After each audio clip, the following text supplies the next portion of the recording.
Olá, gente, tudo bem? Hoje eu quero aqui mais uma vez falar sobre algo que eu vi postado nas redes sociais a respeito de uma determinada igreja ou religião ou de um grupo de pessoas que combatem, aí eu tento combater o estudo, ou seja, a teologia, dizendo que a teologia é algo ruim, que a teologia deixa a pessoa fria, sem o Espírito Santo. A teologia deixa o crente sem o Espírito Santo. Que isso é totalmente contrário a essa ideia, que as pessoas estão equivocadas, o que é ser ungido por Deus. E o texto que eu vi, ou a imagem que eu vi, que eu estou mencionando aqui, dizia o seguinte: as igrejas de hoje, seus púlpitos estão repletos de doutores em teologia, mestres em hermenêutica e exegese, dotados de grande conhecimento, ensino avivalista e conferencista.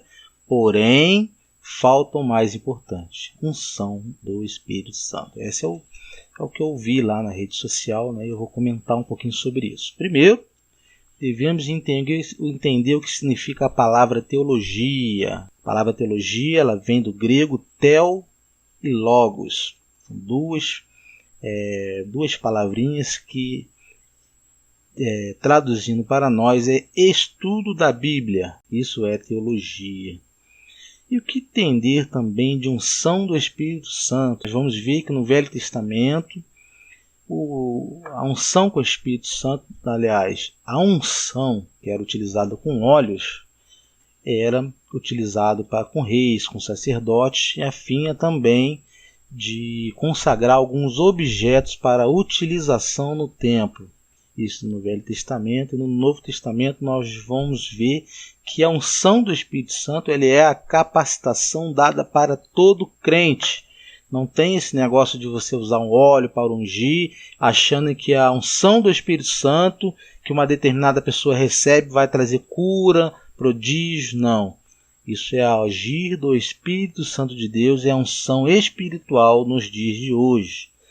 E eu vou falar um pouquinho sobre e a respeito aí dessa unção. No Velho Testamento, conforme tinha dito, ele era utilizado para sacerdotes, para reis, profetas, eles eram ungidos. Você pode depois conferir em Êxodo 40:15, 1 Samuel 10, versículo 1. Também dê uma olhada depois em 1 Reis 19:16. Essa unção ela simbolizava, naquele tempo, a consagração de pessoas ao Senhor.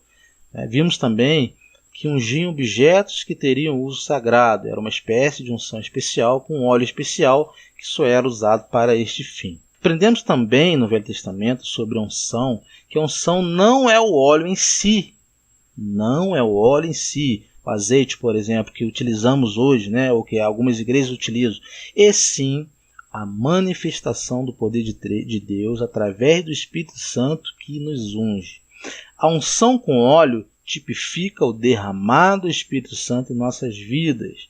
A unção não é o óleo em si, e sim a manifestação do poder de Deus através do Espírito Santo que nos unge. E hoje, comentando sobre isso, nós vamos ver de como a unção ela é tratada no Novo Testamento, na Nova Aliança. A unção no Novo Testamento existem alguns textos no Novo Testamento que fazem referências a algum tipo de unção com óleo, e através da análise desse texto podemos ter uma visão do significado dessa prática. No Novo Testamento, a palavra unção do grego crisma só ocorre 3 vezes.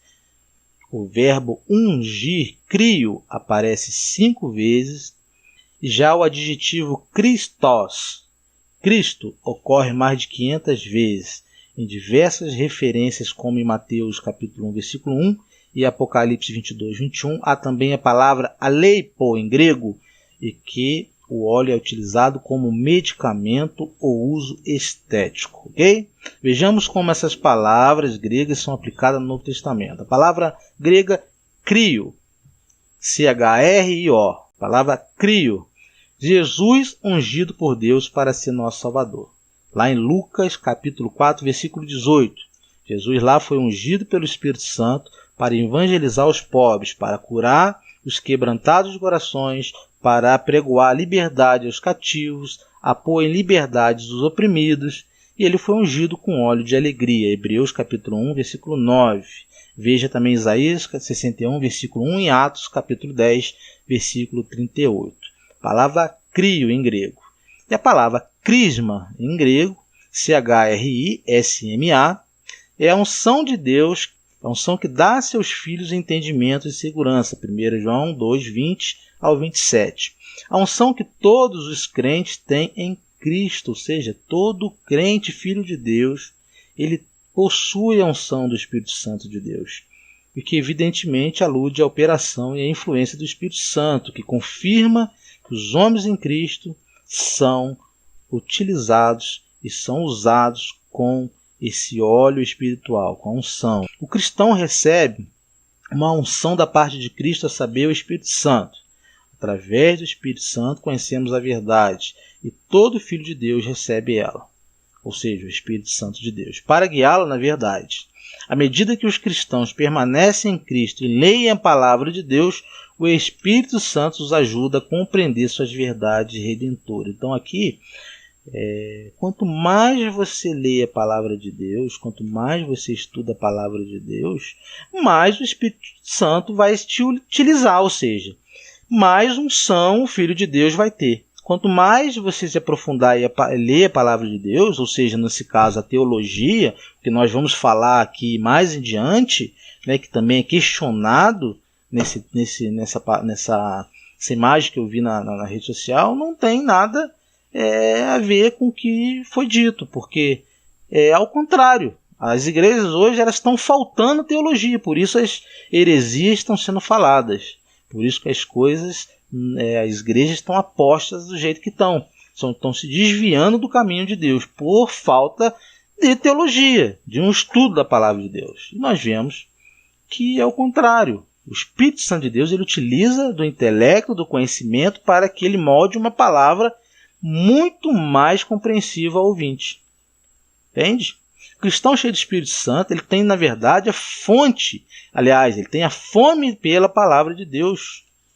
Ele instrui em toda a verdade. Assim o Espírito Santo fará lembrar aquilo que o cristão já aprendeu na leitura das Escrituras. A unção proporciona sabedoria, que é produzida e alimentada pela meditação nas Sagradas Escrituras. Se a pessoa não estuda, não lê, não se aprofunda, porque a teologia é estudo das Escrituras, como pode você falar que quem estuda teologia, que são doutores, são mestres, não tem essa unção do Espírito Santo? Não condiz, né? Não condiz. Esse texto ensina que as verdades divinas são absolutas e infalíveis, ou seja, não é preciso ir além da revelação escrita na Bíblia. Não há. Esse pular, rodopiar, isso quer dizer que a pessoa é cheia da unção? Né? Nada, não precisa. Esse texto não está ensinando que é proibido uma pessoa estudar e examinar a palavra, pois o Espírito Santo ensina tudo. O que este texto passa é uma advertência contra os ensinamentos extrabíblicos dos falsos profetas. Meditar na palavra e examiná-la com humildade é o meio de o Espírito Santo guiar o crente em toda a verdade. Examinando o grego aleipo, em grego a palavra aleipo, A-L-E-I-P-H-O, significa passar gordura, óleo ou unguento, ou ainda passar perfume ou substância aromática, ou seja, esse termo tem um significado cotidiano, referindo-se a um processo muito usado na época para aplicar óleos. Era utilizada para todo tipo de aplicação de óleo sobre o corpo. Até mesmo o azeite é utilizado para alguns benefícios, algumas doenças, algumas feridas é utilizado. Por isso era utilizado esses óleos, né, naquela época. Aquilo ali era literal, a utilização desses óleos, né, aromáticos, desse unguento, conforme a palavra grega leipo diz. No Novo Testamento, essa palavra, essa unção, era diferente daquilo que você retrata como espiritual. Nesse texto, em alguns outros textos no Novo Testamento, era usada essa unção para cura como remédio. Embora tenha unção que é o Espírito Santo que capacita em fazer determinadas obras. Mulher perdoada unge os pés de Jesus. Lembra? Lucas capítulo 7, versículo 36 a 50? Uma mulher pecadora, demonstrando sincera alegria por ter sido perdoada, ela unge os pés de Jesus, lembra? Ele repreendeu o judeu que o recebia para uma reunião festiva na sua casa e não ungira a sua cabeça com azeite em sinal de amizade e boas-vindas, como era costume. Incenso, mirra ou azeite de oliva associado a perfumes. Era muito usado até mesmo pelos pobres, embora fosse uma substância de alto valor. Quando recebia uma visita em casa como sinal de boas-vindas, o uso desse óleo era estético e aromático. Então aqui não vemos utilização do Espírito Santo nesses verbos gregos. Nós vemos que são utilizados algumas dessas passagens óleo realmente natural para a utilização de cheiro, para que as pessoas tivessem... era um sinal de boas-vindas para que as pessoas pudessem entrar em sua casa. Então nós vemos que há diferenças em falar de unção. Temos que entender essas diferenças. Lá em Lucas capítulo 10, versículo 25 e 37, o bom samaritano cuida dos ferimentos. O óleo medicinal era muito usado na medicina judaica antiga, seja puro ou misturado com ervas. Era um remédio caseiro muito conhecido. Aqui nós vemos outro exemplo, que a unção que nós falamos hoje em dia também, a respeito do óleo, era utilizado como remédio caseiro e era muito conhecido naquela época. Lá em Tiago 5,14, os doentes eram ungidos pelos presbíteros. Primeiramente, devemos observar que o contexto desse versículo nos traz um ensino sobre o poder e a importância da oração. A unção, ela foi um detalhe colocado no assunto do texto. Tanto é que há o que dizeres, a oração da fé salvará o doente. Ou seja, o resultado virá da oração e não da unção. Vou repetir. Ou seja, o resultado virá da oração e não da unção. Tudo leva a crer que tanto essa unção quanto aquela citada por Jesus em Marcos 6,13 se referiram não a essa aplicação de óleo com finalidade espiritual e sim como medicação para a cura do enfermo. Era como se o presbítero chegasse, desse um remédio para a pessoa e fizesse parte do tratamento médico. E em seguida, fizesse a oração para que Deus atuasse no processo de cura daquele doente. Tiago ensina como agir quando um crente está doente, orientando que os presbíteros sejam chamados para orarem por ele, ungindo com óleo em nome de Jesus. E na ausência dos ministros, os presbíteros, em situações especiais, como os diáconos, auxiliares e obreiros em geral, também podem ungir os enfermos, porque são crentes no Senhor. É importante termos em mente que não é o azeite que cura, mas é a fé no nome de Jesus da parte dos que oram e da parte do que é enfermo. O óleo por si só não fará nada, mas quando usado dentro de um propósito, a palavra diz que Deus honra esse propósito. E este deve ser em meio à oração, deve ser feita com fé. E lembremos que a oração da fé salvará o doente e não o óleo em si. Hoje, a unção para os doentes é apenas simbólica. Apenas simbólica. De forma simbólica, não deve ser aplicado ou esfregado no local da enfermidade, como fazem certos milagreiros, para depois presencialmente extrair objetos da pessoa, como pedaços de ossos, pedras, filetes com sangue ou algo parecido. Isso, na maioria dos casos, se trata de fraude.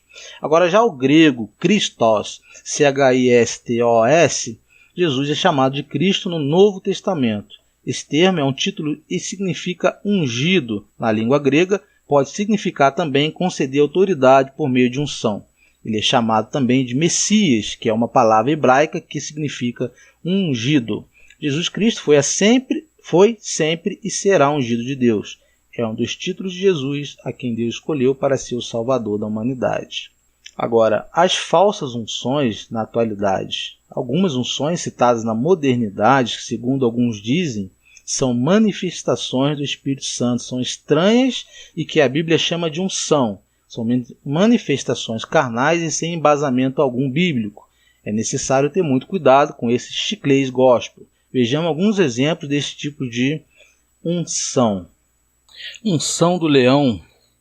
Essa se tornou muito conhecida depois que a vocalista de certo grupo engatilhou profeticamente um palco levando milhares de fãs ao delírio.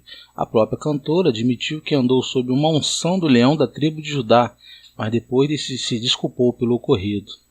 Unção dos 4 seres, falsa unção propagada nos adoradores, que baseando-se em Apocalipse 4 se dizem impulsionadas por essa nova unção para rugir como leões, bater os braços como águias e imitar bezerro nos cultos, os que são influenciados pelo ser que tem rosto como de homem limitam-se a gemer e a chorar. Esse tipo de manifestação exótica e arretante também está associada à chamada Bênção de Toronto, que já influenciou crentes na América do Norte, na Europa e também no Brasil. Várias pessoas reuniam-se em um local próximo ao aeroporto de Toronto, no Canadá, e muitas delas latiam como cães e caíram supostamente pelo espírito e eram tomadas por risos prolongados e incontroláveis. Algumas imitavam animais como leão, cachorro e até lagartixa. Unção da loucura de Deus. Pregadores, milagreiros e ilusionistas costumam dizer que as suas esquisitices, invencionices e bizarrices ocorrem por causa dessa nova unção. Ele diz que ela é mencionada na Bíblia em 1 Coríntios capítulo 1, 25, como eles desprezam a Escritura e ignoram duas coisas. Primeiro, no referindo texto emprega-se a linguagem figurada, pois não há loucura nenhuma em Deus. A intenção do escritor sagrado foi demonstrar o quanto estamos distantes da sabedoria divina. Segundo, menciona-se na mesma passagem, como o mesmo enfoque figurado, a fraqueza de Deus, porque não se prega sobre a unção da fraqueza de Deus. Unção financeira. Este termo é muito usado pelos pregadores da teologia da prosperidade. No Brasil, essa falsa unção ganhou notoriedade depois que o telespectador Morris Cerulli profetizou que Deus derramaria tal unção sobre todos que contribuíssem com R$900 para um programa de TV. A justificativa de Cerulli para estabelecer o valor foi o fato de estar na época, em 2009, em dever em 9 denotar, supostamente, completude e totalidade. Unção transferência de, nome dado ao modismo pseudopentecostal pelo qual certos ungidos pretensamente transmitem unção uns aos outros. Segundo o movimento pseudopentecostais, para se preferir ou transferir unção é preciso estar com dimensão para aprofundar-se o Espírito Santo. Os ungidos então abraçam-se fortemente, podendo ficar grudados por um longo tempo. Essa transferência também ocorre quando os ungidos encostam em suas testas uma das outras ou rolam pelo chão abraçados, movimentando-se violentamente. Os defensores desse modismo afirmam que Moisés transferiu a sua unção para 70 anciões. Na verdade, Deus usou o seu servo como canal para dar aos outros 70 homens a sua própria, de Deus, unção, como se lê em Números 11, 16 e 17. Então eu descerei e ali farei contigo, e tirarei do Espírito que está sobre ti, e os porei sobre eles, e contigo levarão a carga do povo, para que sozinhos ou não leves. Unção do microfone, também conhecido como a síndrome da maritaca. A unção do microfone funciona mais ou menos assim. A cantora está sentada quietinha observando tudo e, de repente, o dirigente do culto anuncia: "Vamos agora ouvir a irmã Gritalda Berros." E ela dirige-se ao púlpito, segura o microfone com presença de palco, brada "Aleluia! O povo que gosta de barulho já chegou." É assim, inicia o seu desempenho debaixo de muita unção, mas não a do Santo Espírito, e sim o do microfone. Falamos sobre a unção, seu significado, todos os verbos no Novo e no Velho Testamento, seus significados, suas diferenças. E agora vamos falar a respeito da teologia, a respeito da palavra grega theos mais logos, que significa palavra de Deus ou estudo da palavra de Deus. Estarei utilizando de um diálogo do teólogo equatoriano chamado René Padilha. Ele fala um pouco a respeito da teologia e para que serve a teologia nos dias de hoje. Relativamente poucos evangélicos latino-americanos consideram que a reflexão teológica é indispensável para a vida e a missão da Igreja. A ideia predominante em nosso meio é de que a teologia é um mero passatempo de intelectos, um exercício mental que distrai a atenção de uma elite que não tem interesse nos aspectos práticos da obra, um jogo efêmero e inútil. Inicialmente, temos que admitir que, com frequência, os teólogos têm dado razões para essa atitude negativa em relação à teologia. Eles se esqueceram que seu trabalho só tem sentido se mantiver estreitamente vinculado ao modo de se agir da Igreja.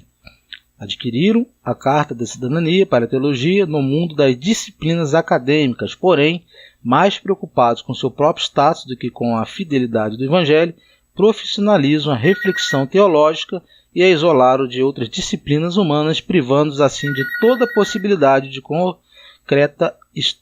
concreção histórica. No entanto, há razões suficientes para afirmar que no que tange a vida e a missão da Igreja, não basta o pragmatismo, ou seja, a ênfase no como divorciado do que, porquê e do que para quê. Uma razão é que sem a iluminação da palavra, a ação se transforma em um ativismo sem religião. Compete à teologia a importante tarefa de avaliar o que está sendo feito e de fazê-lo à luz da palavra para que vê o que está sendo feito, de fato, contribuindo com os objetivos do reino de Deus e sua justiça.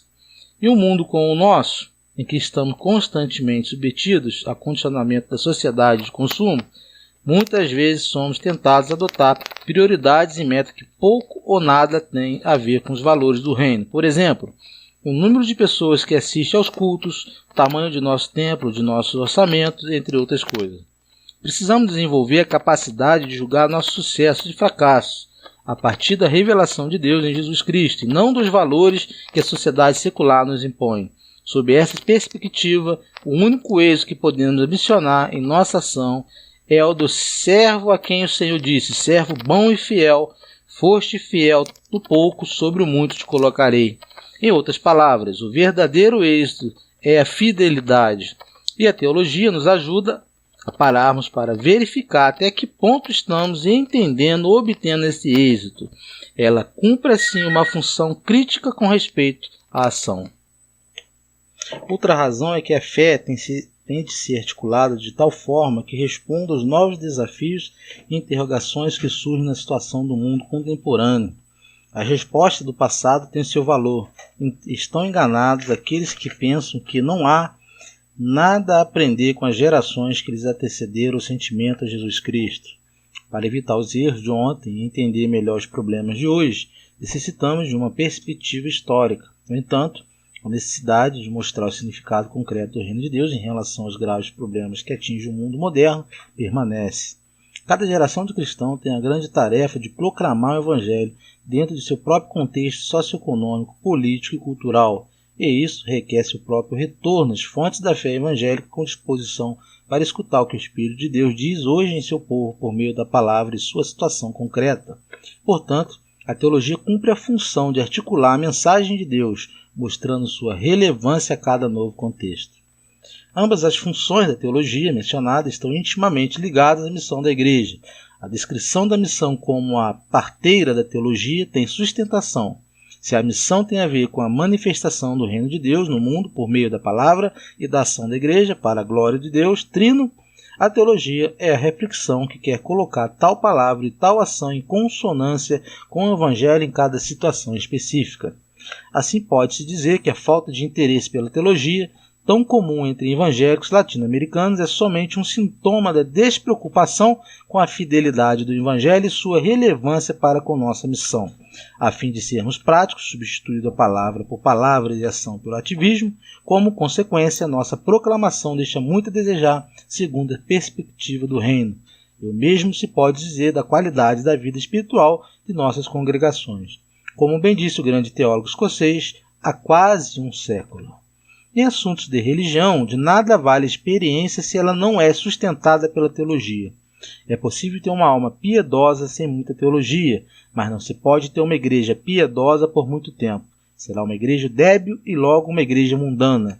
Não terá a capacidade de resistir ao condicionamento do mundo, suas definições claras e seus métodos positivos. Além disso, se toda a igreja é missionária e se a teologia é inseparável da missão, então a reflexão teológica é uma tarefa que compete a todo o povo de Deus. A teologia, assim como a missão, não é propriedade de uma elite, é responsabilidade e privilégio de todo seguidor de Jesus Cristo. Para terminar, falamos sobre os tipos de unção, que nós vemos hoje nas igrejas, a definição do termo unção no grego, as formas que são apresentadas no Velho e no Novo Testamento. Falamos sobre também o tema da teologia e a sua importância. E para terminar, quero deixar claro que o estudo da palavra de Deus, ou seja, a teologia, ela é fruto sim do Espírito Santo de Deus. Ela é algo que nasceu no coração de Deus e, portanto, a palavra mesmo nos diz que crescemos em conhecimento. Devemos estar sempre crescendo em conhecimento. É aquele que não estuda, que ouve essas bobagens que são faladas hoje em dia e vira conforme Isaías diz, alimento de lobo para os pastores, para os falsos pastores aí. Então eu deixo essa mensagem para você, que você possa estar estudando, e cuidado no que você compartilha hoje em dia, porque muitas das vezes o que você está compartilhando pode ser algo antibíblico. Até mais, até a próxima, fiquem com Deus.